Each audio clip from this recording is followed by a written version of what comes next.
Episode 10. More of the same, only better. When the ground freezes, you can't quarry, so my stone business was closed for 5 months a year. I supported my family, now 4, with the karate school and the programming. The AAU, the Amateur Athletic Union, is the largest amateur sports organization in the country. 80% of Olympic athletes come out of AAU. They offer district, regional, and national competition. They have a category just for Japanese karate. Once the school got off the ground, we started going to these competitions, which were open to all styles of karate. At our first tournament, the school fielded 13 competitors. Between kumite, fighting, and kata, form, they entered 21 events. We won 19 medals, 11 gold. As time went on, we produced more regional, national, and world champions than any other school of our size. We were just a little country school, and I had about 30 full-time students. I was undefeated in the Northeast for 7 years. I never lost, I just moved. Sensei S had many schools in the Northeast. He would have a couple annual competitions.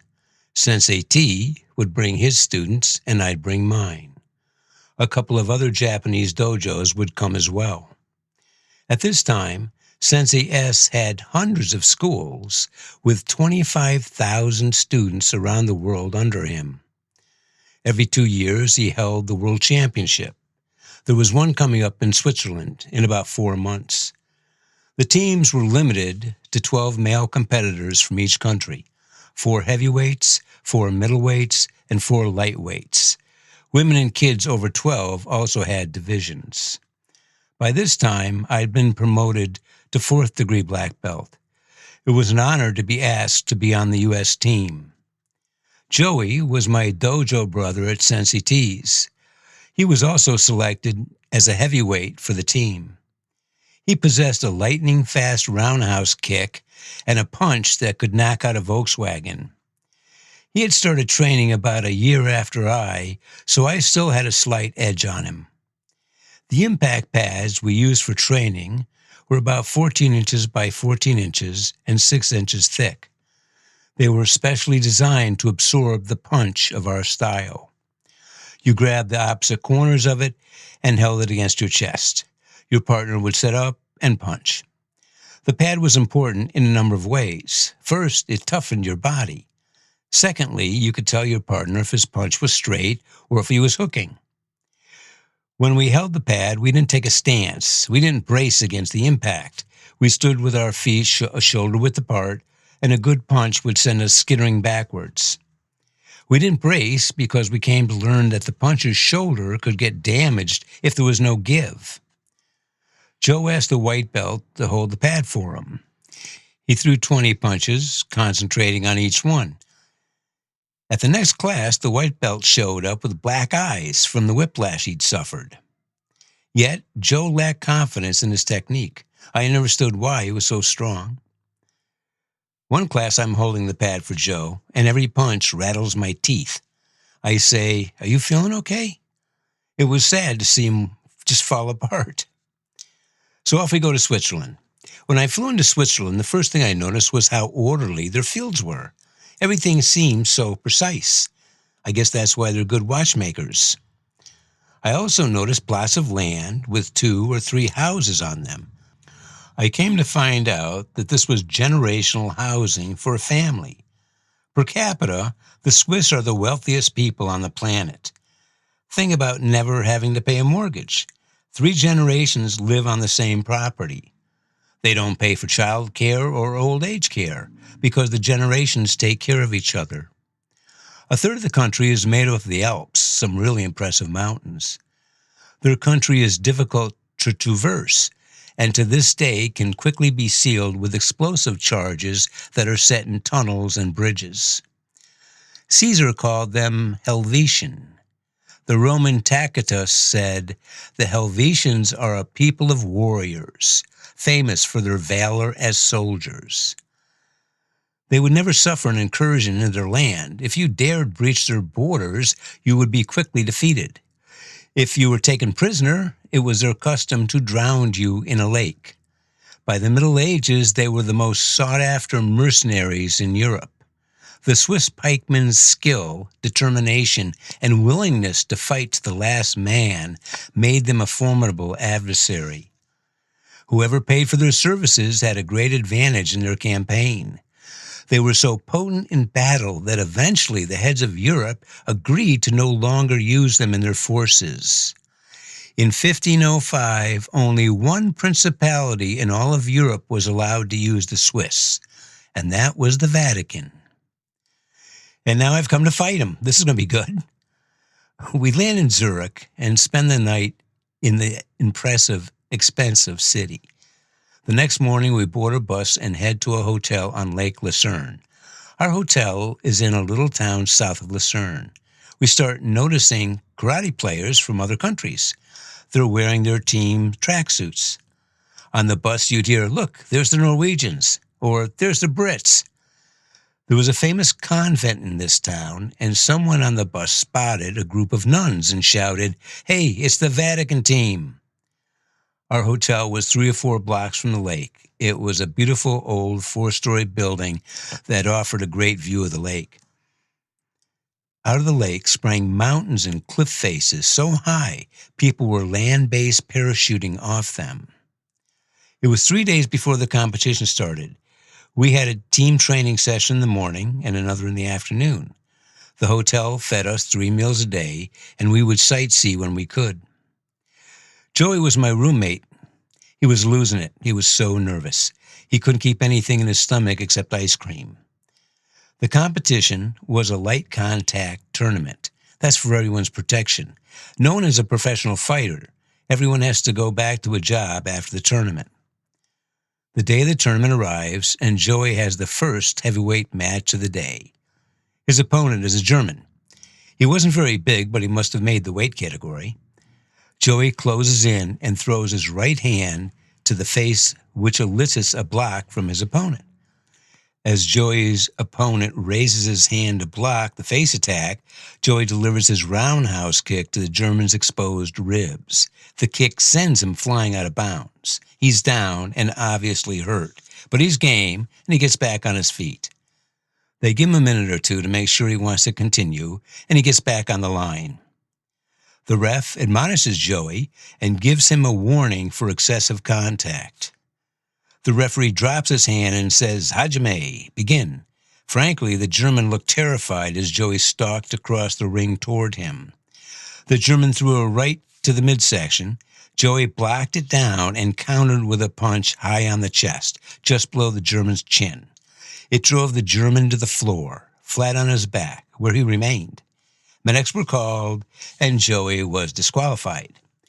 The Swiss ref, who had overseen the match, went to the chief American instructor who had been standing ringside. He said, "You know it's just a light contact tournament, right?" And he replied, "Yes, but Joe is from Sensei T's dojo, and for them, that is light contact." I lost my second fight to a Swiss fighter. Well, they're Swiss, for God's sake. I learned a lot in that tournament, and I always learned more when I lost than when I won. This tournament happened right after apartheid in South Africa ended. This was one of the first international events the South Africans had attended. After the tournament, all the different teams spent a week touring Switzerland and getting to know each other. It was great to have friendships that spanned the globe. As I say, the hotel furnished our meals, but I wanted to try something different. A little deli was down the street. I went in, got some yummy bread, a little bottle of wine, and I went to the cheese counter. There was a big selection, but I couldn't find any Swiss cheese. You know, the kind with holes in it. I asked the clerk, "Do you have any Swiss cheese?" She looked at me askance and said, "It's all Swiss cheese."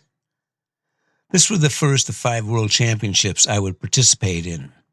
When I got back home, there was a message from Charlie that he had some deprogramming work to do.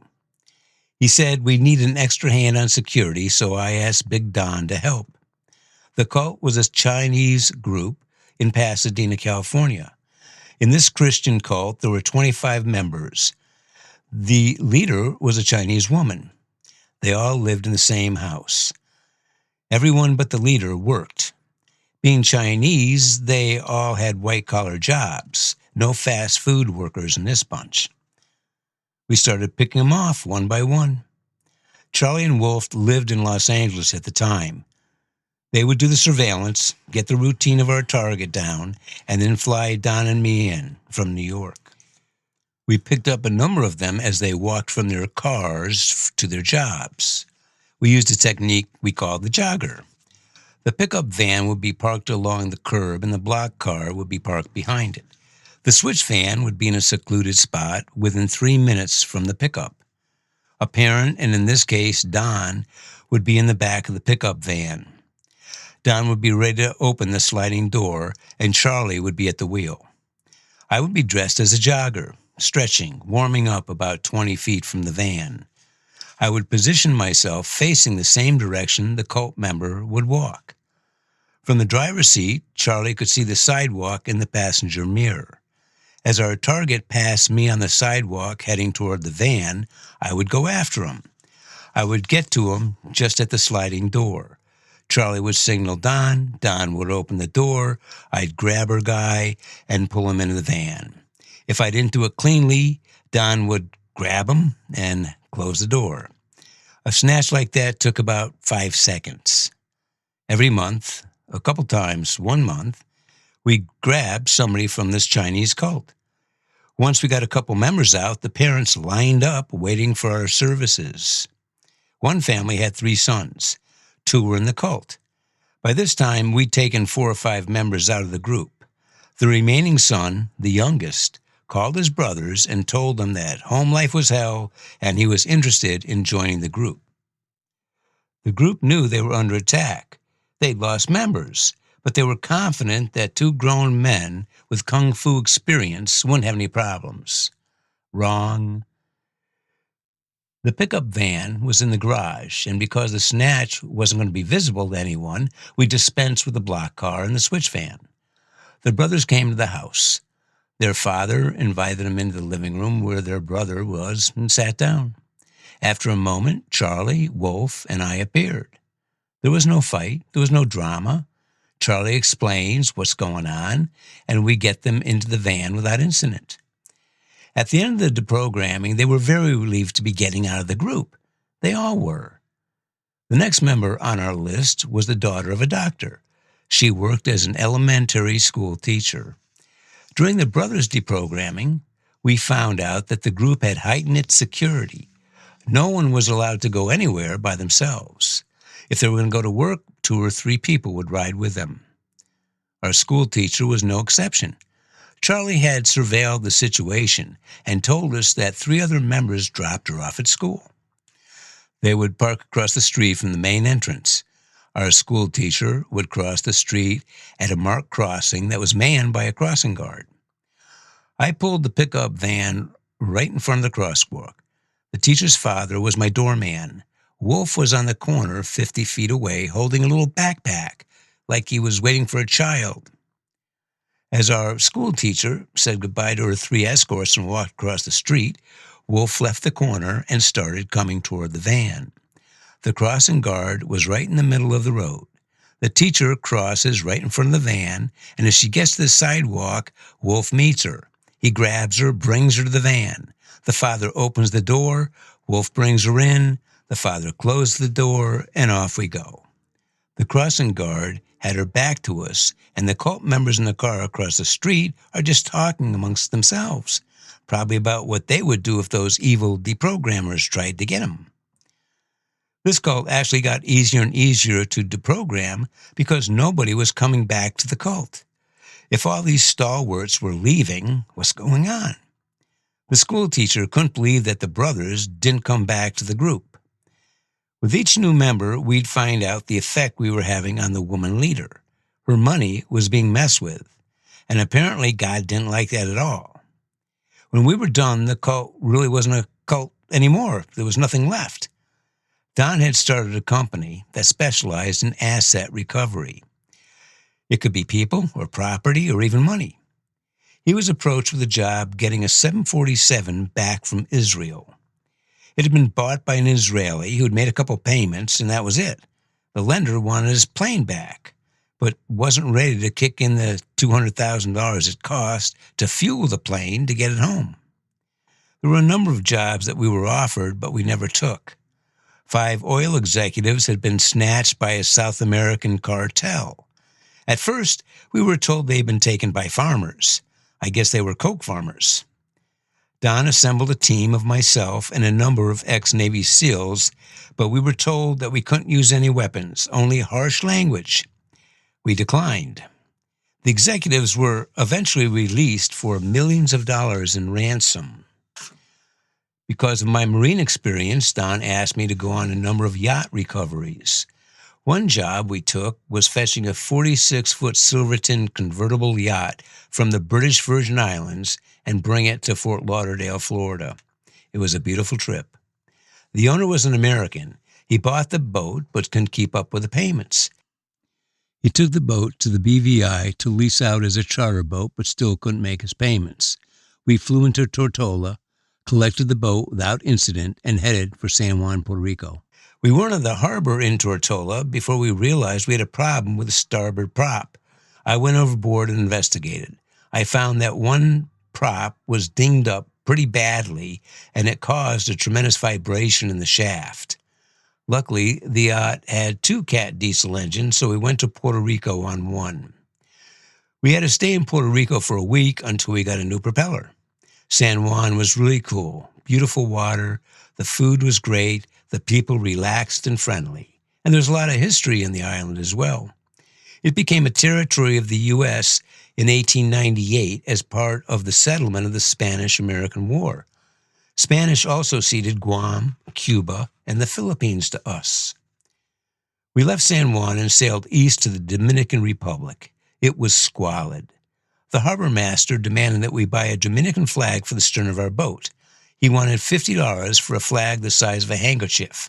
He told us we needed to fly it as long as we were in Dominican waters. We got a fuel bladder and some 55-gallon barrels to carry the fuel we would need to get us to the Bahamas. We docked in Nassau. We just finished securing the boat when a man and a woman stopped us and said, "Oh, you've got a Silverton too. We're on the Wet Dream, just down the dock. Please come for cocktails at 6. Don and I were about to be initiated into the boating class. We showed up at 6, and tropical boat drinks were offered. It was quite a pleasant evening. That is, until the lady of the boat starts stroking Dan's calf with her foot. The husband looks on as though he's seen this before. This is nothing new. I didn't know where it was going, but I had no desire to find out. I bid my hosts good evening. Don did the same, and we went back to the boat. We were both pretty tired. It was just the 2 of us on the boat. We'd been pulling long watches and not getting much sleep. From Nassau to Fort Lauderdale, we stopped a few times. I had bought a spear gun in San Juan and had brought my snorkeling gear with me. We stopped at some small deserted island. I jumped in coral-filled crystal water. The reef was second only to Vietnam for the variety of life. We stopped for fuel on another little island.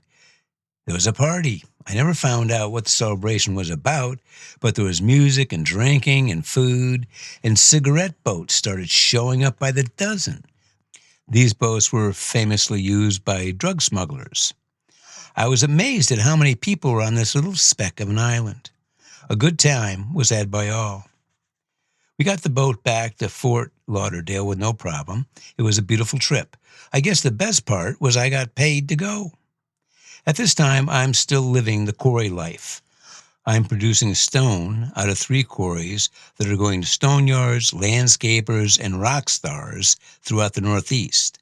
My dojo was doing well, and the World Championships in Finland are coming up. We flew into Helsinki. In the airport, I saw a typical travel poster with Saume on it. I had traveled quite a bit, but never heard of a place called that. I asked the ticket agent and found out that's what the Finns called Finland.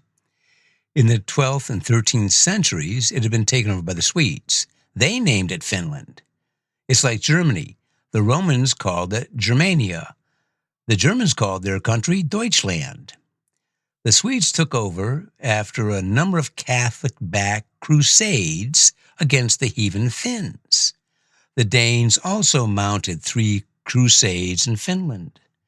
What, dearly beloved? You thought the crusades were only in the Middle East? From 1095 to 1578, the church was busy. There were over 130 crusades in Europe, in the Middle East, and Africa. Finland is way to the north. It's the same latitude as Alaska. Long summer days and long winter nights. The Finns enjoy a very healthy culture. An overweight person is a rarity. They certainly do drink and claim that's why they had to invent the sauna. They're very serious athletes. There are only 6 million people in the country, yet per capita, they have the highest gold medal count of any country in the Olympics. For years, they've been rated near the top in world education. Do you know how many tests they take during elementary school and high school? Just one. That is a placement test after high school to determine whether they go to college or a trade school. Do you know what we do in our education system that's the same as the Finns? Nothing. Not one thing. So there's a model out there in education that apparently works better than anywhere else in the world, and why don't we copy it? They're a capitalist society. They pay about 60% of their income in taxes. For that, they receive health and old age care. My Finnish friends tell me that it's a culture of mediocrity. They're happy for what they have. It's not good to want too much. A couple of Finnish jokes illustrate the mindset of the people. How can you tell when you're talking to a Finnish extrovert? He stares at your shoes. Did you hear about the Finnish husband? He loved his wife so much, he almost told her. Don't get me wrong, I really liked the people. I met there, they were great. I loved the food, the country was beautiful, and I had a great time. When Sensei S introduced his karate into Finland in 1970, it became very popular.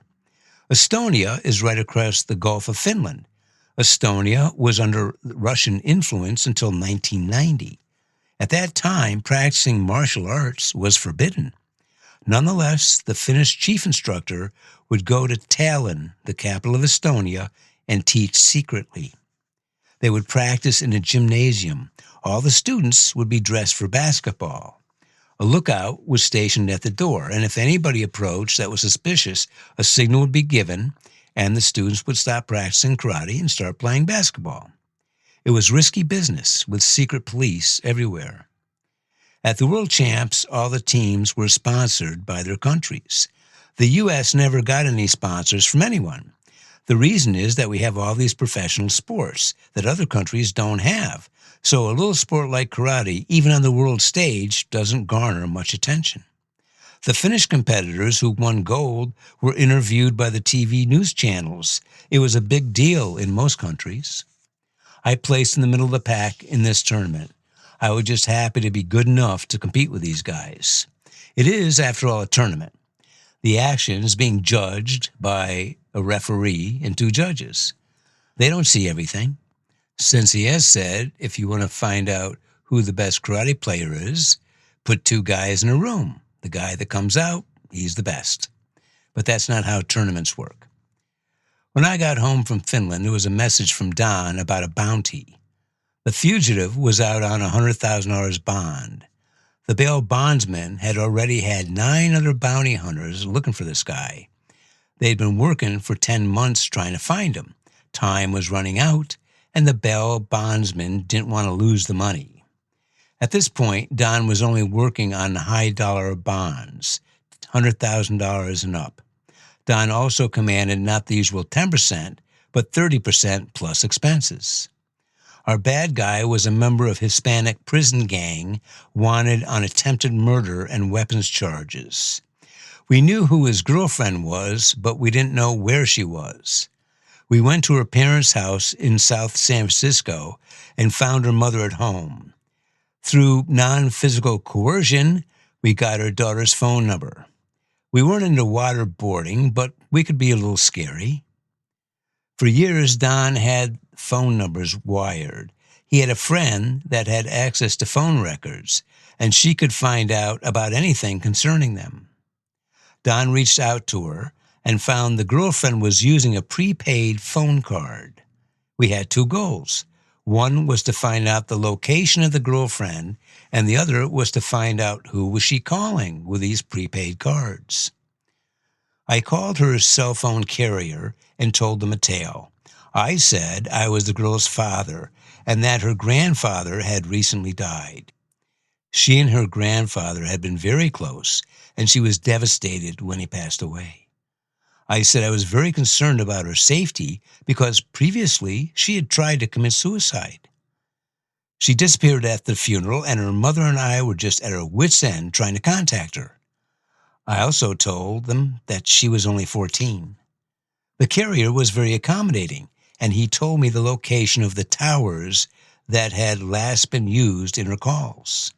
This narrowed down her geographical location dramatically.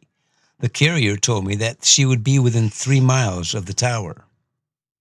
The next thing we needed to do was get the calls that were being made using the prepaid cards. For that, we needed a subpoena. We faked one up from the Inspector General of California, an office that doesn't exist. We sent it off and waited. In the meantime, the bail bondsman had another $100,000 skip he wanted us to look at. This was a young Asian kid, maybe 25, that had missed his first court date. Once again, Don told the bail bondsman it'd be $30,000. The bail bondsman agreed, and Don got the skip on the phone. Don told him that he worked for the bail bondsman, and even though he'd missed his court date, there was no problem. He just had to come down to the bail bondsman's office and sign, as Don termed it, an extension. The fugitive came in. Don and I were very happy. It was the easiest money I ever made. When the kid found out that there was no extension, he was actually going to go to jail, he was not happy at all. Matter of fact, he was in tears.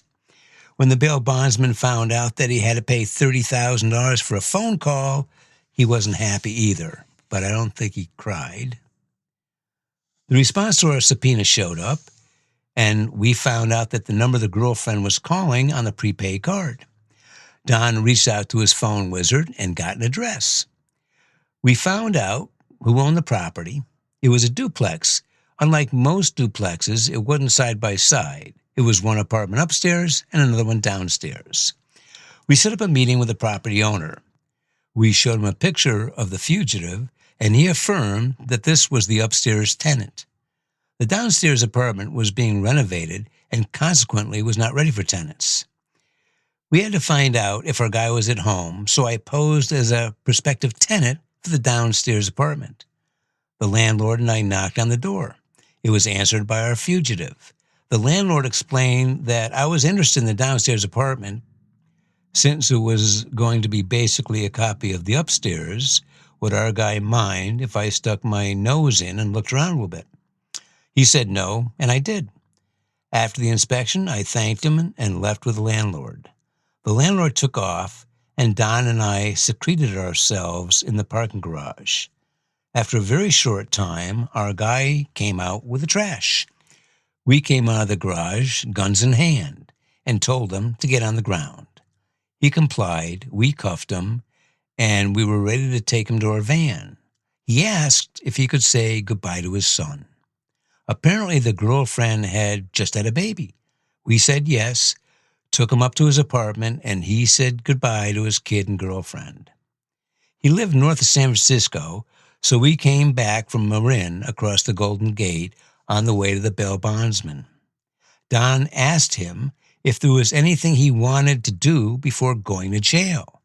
He said he'd like to smoke a doobie. We didn't have anything on us, so we asked him if he had a friend that would bring him one. He did. Don called the guy and had him meet us on Geary Street.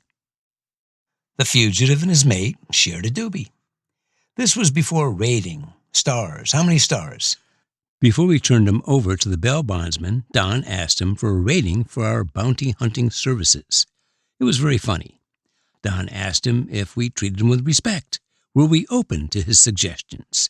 Did we use our weapons in a responsible way? Were the cuffs comfortable? The fugitive gave us a very good review. I did a lot of different jobs with Don. I can't say much about a lot of them due to non-disclosure agreements. Some involved VIP personal protection. There was a big basket of things that Don and his associates, ex-Navy SEALs and Special Forces guys, were proficient at. We never knew what come down the line. Sometimes the gig was testing an organization's physical security. I don't recall any that we didn't breach in short order. There was a job involving the feasibility of a dirty bomb. There was a program directed toward alleviating the Somalian pirate plague.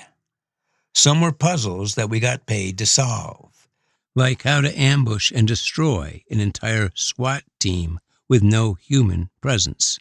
Be at ease, we never worked for bad guys, unless you count government agencies and corporations as bad guys. We developed a counter-assault training program for corporate bigwigs, how to spot red flags, situational awareness, and threat assessment. After 9/11, there was an interest in a flight attendant training program, but the union wasn't interested. You never knew what would come to the door. We worked with the NYPD on a job where we infiltrated a subversive group that wanted to blow things up. We continued to do deprogrammings. We got a Mooney case. The mother lived north of New York City. Her son, the Mooney, lived on Staten Island. She didn't know where her son lived, but he had told her that he worked on the Staten Island ferry on the weekends. By work, I mean he was selling roses on the ferry to raise money for Moon. Charlie, Wolf, Don, and I worked on this job. The first weekend, we went to the city and we took turns riding the ferry looking for our guy, but no luck.